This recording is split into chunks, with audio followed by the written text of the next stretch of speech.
да сме се договаряли с колегата Пишев. Почитувана колежка Весна Дамчевска-Илиевска, контрааргументи ги баравте, ги нема. Затоа молчат колегите от Социал-демократския съюз и нивната коалиция. Молкот на моят колега беше во друг правец и предупредување. Много правилен. Меѓутоа молчат затоа што нема што да кажат. Знаат дека сме во право.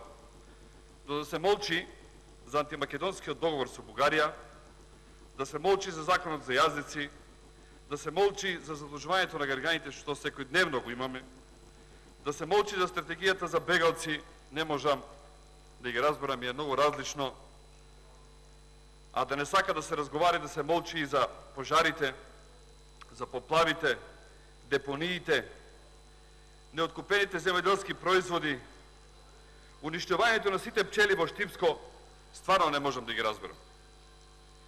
Пчеларите во Штип се загрижени за својата екзистенција поради лошата состојба и барат од Министерството за земјоделство и шумарство и водостопство да се прогласи елементарна непогода поради редуцирањето на пчелните семејства. Но кој ќе го направи тоа? Но кого ќе се повикат? Ресорниот министер Љупчо Николски си се сонче и си плива на шпанските брегови, азорни брегови. Нема на кого да кажат.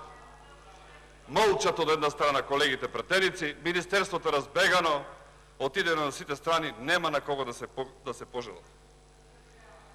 Почитувани колеги, да се молчи и за разрешувањето на Кедев.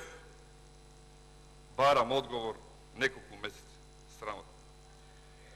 Денес бев фрапиран, а молк и од другата страна. За Џорлев, Илија Џорлев. Еден од најголемите наши стручни лица во делот на културата. Танец е македонски бренд, символ на македонштината. И вие најдовте да најдете еден градежен работник да го води.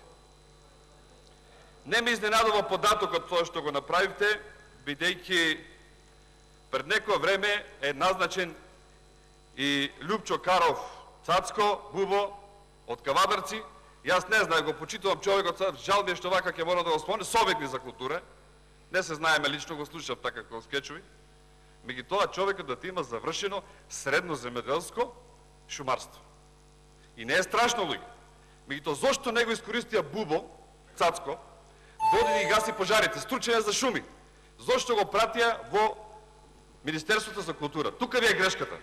И тие кадри што не ги имате, што е катастрофа, и се гледа дека не сте способни да ја водите државата, па и не ги ставате на соодветно место тоа кај што треба. Размислете малку во однос на ово што го правите. Благодарам.